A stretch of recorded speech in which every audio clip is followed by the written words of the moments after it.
Hello. What you're looking at is the final completed project, or one of the jacking stations in its completed form. That hasn't been painted yet or anything, but this is all the parts assembled together. Um, you'll recognize these frames from my earlier video where I had them on upside down and we had to move the holes. We've finished all the parts except this part here, which is known as the tension tube. I have a few left that I'm cutting these slots in, and I thought I'd show you how I go about that. But essentially, after all that work, it's a very simple item that does a very simple thing, and it simply acts like the tailstock on a lathe.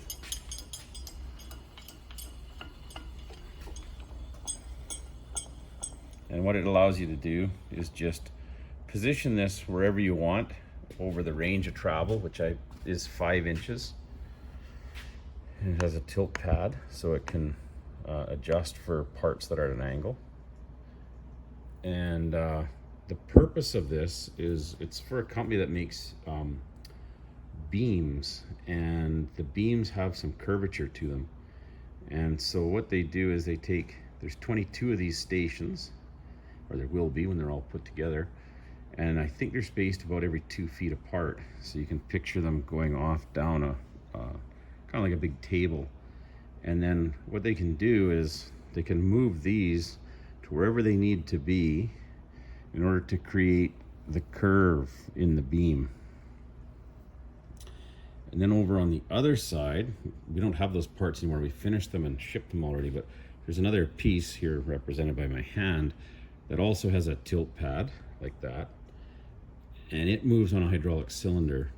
So what they do is they'll take the flange of the beam, one of the flanges, and it'll be up against here.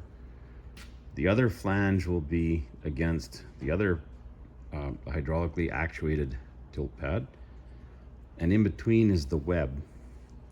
And the hydraulic part of the clamp will just push.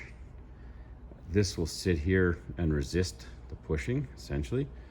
And they just push until the 3 parts are squeezed together.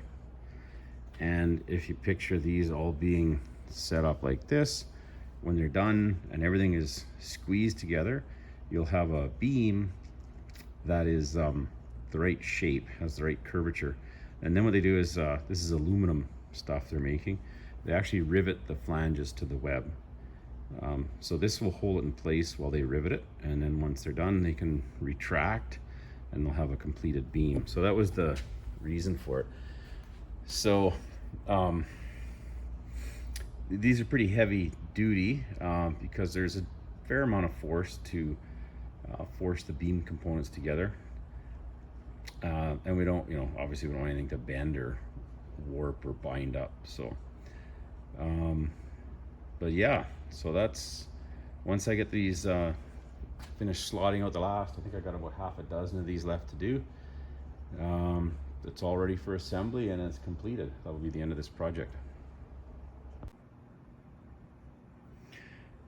So this is the part known as the tension tube. It bolts onto the back of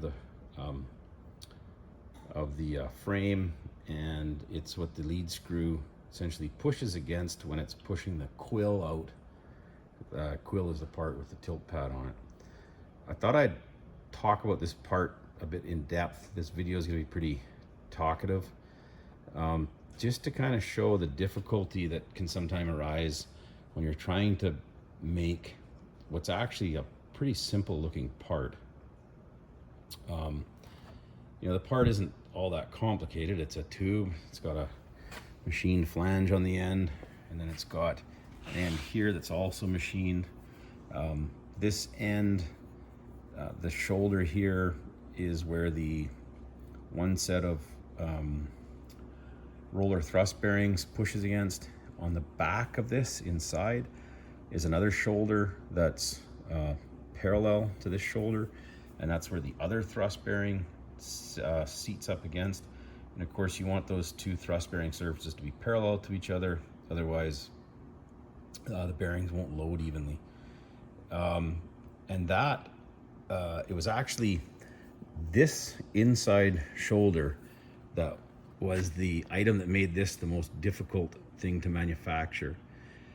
I was involved in the design of this project, and when I saw the concept for this, I kind of immediately picked out that inside shoulder as going to be the difficult thing to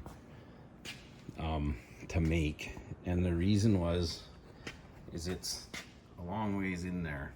See if that shows up or not. But it's quite a ways in. Don't really think I could get a boring bar in there and do it with any kind of accuracy. So we were looking at having to do something which I absolutely hate doing, which is finish machining a part and then welding it into an assembly.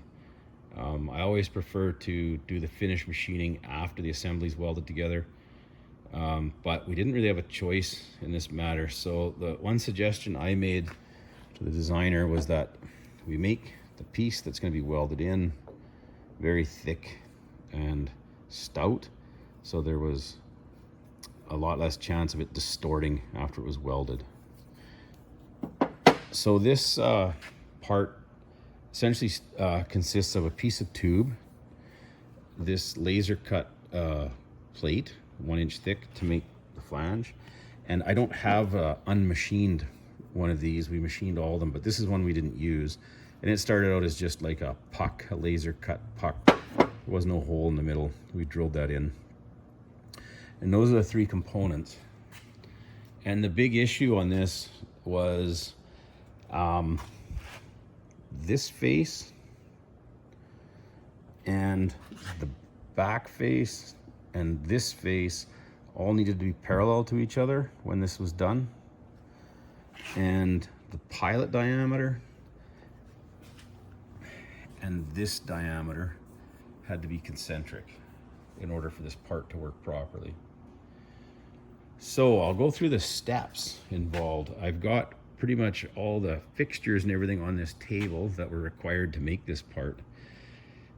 So, and there was a few changes during the way and how it was actually made. So the first thing we did is we cut the tubes to just a little over length in the saw, and then held them with a chuck in the lathe and a steady rest, and we faced the end square, and that was all we did, just the one end.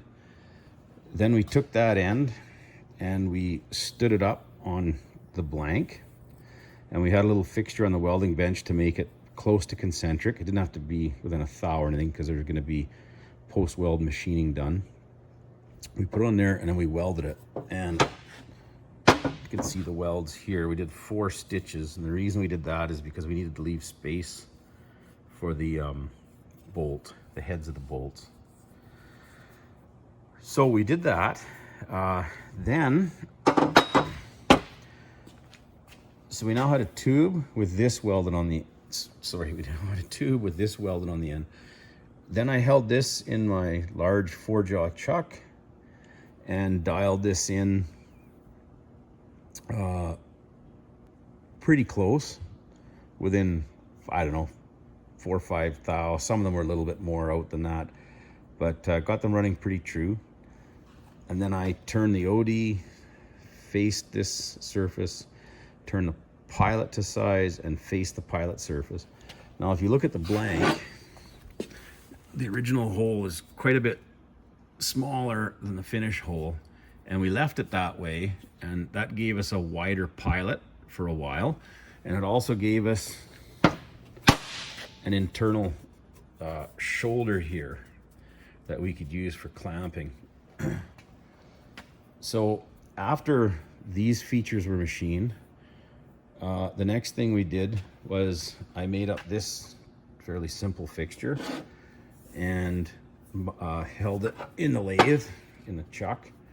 And once it was in the chuck, I took a facing cut across to make sure it was running dead flat to the rotation of the lathe, or perpendicular to the rotational axis of the lathe, I guess you could say. And then what we did is we mounted on here like this, and it sat on the pilot. And then we were able to put the washer through the inside and clamp it on that inner shoulder. So what we did by doing that is we made sure that this, well, essentially both these shoulders, because they were machined in one setup, were running perfectly flat. And then we went out and we faced this end because we wanted this end parallel to these faces at this end. Now, originally, my plan was at that point to machine the outside of this, just to skim it and make it run true to these diameters. And the reason for that was my plan originally, when we went to machine this after it was welded in, was I was going to hold this end in the chuck and hold this end with a steady rest when we machined that. And at the last minute, I decided I didn't want to do that. I just didn't like how that was going to go. I didn't think it would be accurate enough for what I wanted to do. So we decided against machining those. That kind of came back near the end of this and bit us in the ass, but we came up with a workaround for that. So we now had this end faced parallel to this end and to the right length. We machined all these, I just refer to them as pucks, so that they looked like this. The most important feature on this was that this shoulder, that face, and this shoulder here be parallel to each other. So that was done in one setup. We drilled this out undersize because the plan is to finish board after welding. And then we chamfered this, and we put a big enough chamfer that when we bored this out, the chamfer some of it would still be there, because I didn't want to have to reach in and try and chamfer it down the length of that tube. This diameter wasn't overly critical as long as it was a close fit.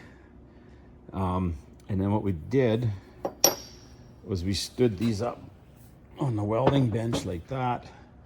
We dropped this in till it sat on it, so that this shoulder was tight on, sitting flat on the shoulder we'd machined. And then we clamped it very well. We tacked it, and then we welded it up. And up to that point, all this work that we did was to ensure that after welding, the back side of this shoulder would be parallel to this shoulder. And we found out that it worked. The bearings fit in there very well, so it did work out. After that was welded in, now I wanted to hold this end and make sure it was running flat, and that the pilot was running true to the rotation of the lathe, so that when we came to this end, we could face this and bore this, and we would know that this face would be parallel to the face, to the shoulder behind it on the inside, and that it would also be parallel, and that both of those would be parallel to this face. And that this bore would be concentric to this pilot. So before we could do that, my plan was to use this fixture and hold that in the lathe and bolt the flange to that fixture to guarantee that it was running true. Before we could do that, we had to put the holes in the end. And this is where we kind of got, well, it was one of the reasons why I wanted to turn this true. It was the second reason I wanted to turn this true, besides using a steady rest.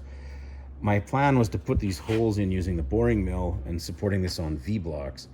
So if this was turned, I could put it on V-blocks and know that this was square, and when I drilled the holes, they'd be true.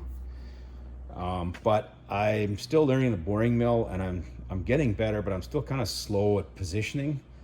And I realized it's going to take a long time to drill these holes, and I thought it would be much quicker if I could just drill those holes on my radial drill with a drill jig. So what we did, in fact, I jumped ahead of myself a little bit. Before we welded, that's right, before we welded this puck in, when this was just after this was faced, we stood these up on the boring mill, sorry, on the radial drill table. And I made this drill fixture and we set it on. It piloted on the pilot. And then all we had to do was make sure that we aligned the drill hole to the space between the welds. And then we had a bolt coming up, a stud coming up from the table, and a U-clamp that we could slide in, and we just tighten down. And then it's really quick. You can essentially almost like float the drill bit in on the radial drill, go to the next one, and it ended up being very quick. So we did that. After we did that, then we welded the pucks in the end. Once that was done, then I made this fixture, and I, turned it and then drilled and tapped the hole pattern, concentric, the diameter. Then I put it back in the lathe, dialed the diameter, and so the hole pattern was running concentric, and then I skimmed the face just to make sure that it was perfectly flat. And then we mounted these on here. We could bolt them down. I made no effort to try and pilot it on that fixture because I didn't think that would be accurate enough. I'd always have to have some clearance for it to go on. And so what we did is we would put the bolts in, nip them up lightly, and then we would dial this diameter in until it was running 0, then tighten the bolts right down. Now I had this diameter running concentric, and I had the face of this running perfectly flat, and then I could come out here and I could face this and I could bore that, and then this was parallel to this face, which meant it was parallel to the back face, and it meant this was concentric to the pilot. So that essentially, at that point, we had all the diameters concentric that needed to be and all the faces parallel that needed to be. And the last operation was to cut the slots. And this sort of bit me in the ass too. I'm machining the outside here because my plan was to hold this in this fixture. Let's see if I can do this. And put it in here. Tighten the chuck up and have that sit in there like that, and then use this V-block on the outside here to brace the end, and then I could come in with the boring mill and just cut the slot. And then I realized that this is not necessarily running concentric to this, and when you're trying to grip on that outside diameter, the V-block, it's just going to push this around as you rotate it. And I didn't want that. So I was a bit stuck as to what I was going to do. And then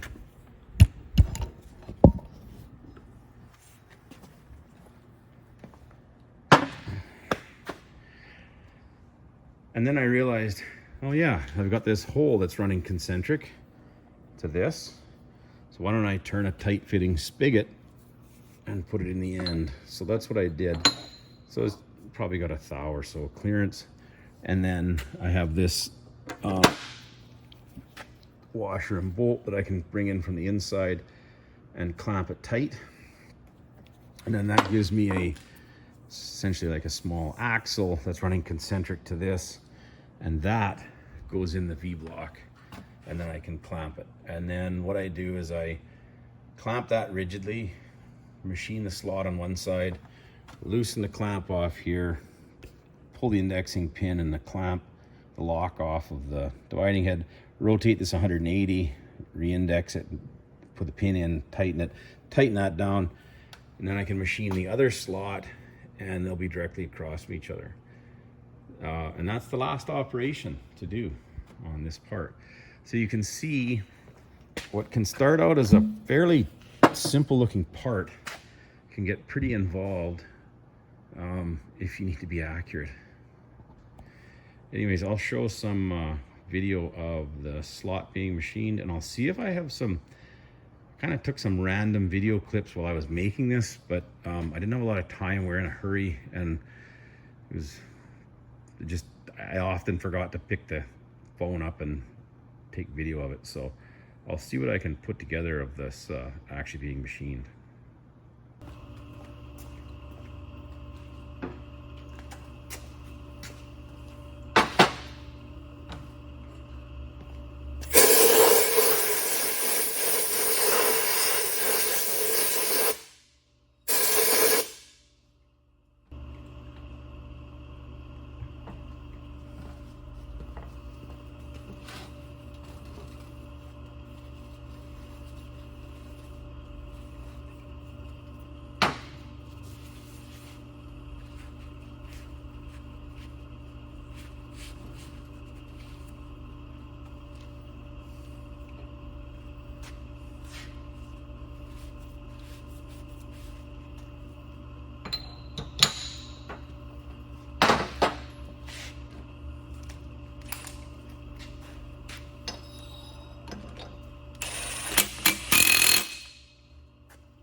And the very last step is to press the oilite bushings into this bore.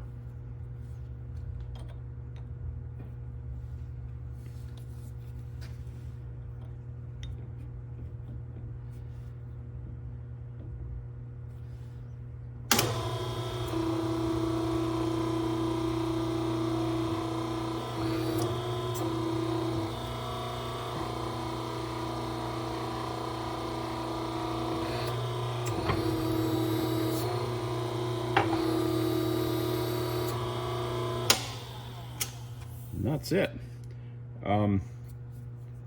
Just a couple comments from the earlier footage I had in the video.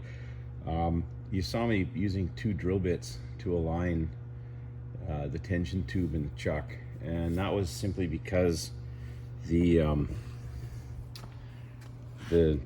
slot needed to be positioned between the 2 holes. Although it didn't need to be extremely accurately positioned, it needed to be reasonable, and those drill bits were the same size that I used to actually drill the holes, so they fit in nice and close, and I just used those to get the alignment correct. Just one other comment. I had mentioned earlier that I thought I had some random footage of fabricating and machining the tension tubes. Turned out I didn't. I have random footage of some of the other parts, and I may make a video about those as well. So all I'm able to show you is machining the slots in the tension tubes. Anyways, so these are just the parts for this project. All the quills are done. The lead screw nuts are installed in the ends. More quills over there with some parts boxed up. All the frames and all the tension tubes, including there's all these ones. These are the ones I just finished, and then these ones underneath. So, well, I hope that shows sometimes the difficulty you run into when you're trying to machine what appear to be simple parts. It's worth putting the effort into figuring out how to do it in a more straightforward way when you have 22 of them to do. If you just had one, maybe you wouldn't make fixtures and things like that. You just put the time in dialing stuff in. But when you have a bunch of them to do, it's definitely worthwhile to think it through and try and remove as much awkwardness as possible from the process. Anyways, thanks for watching.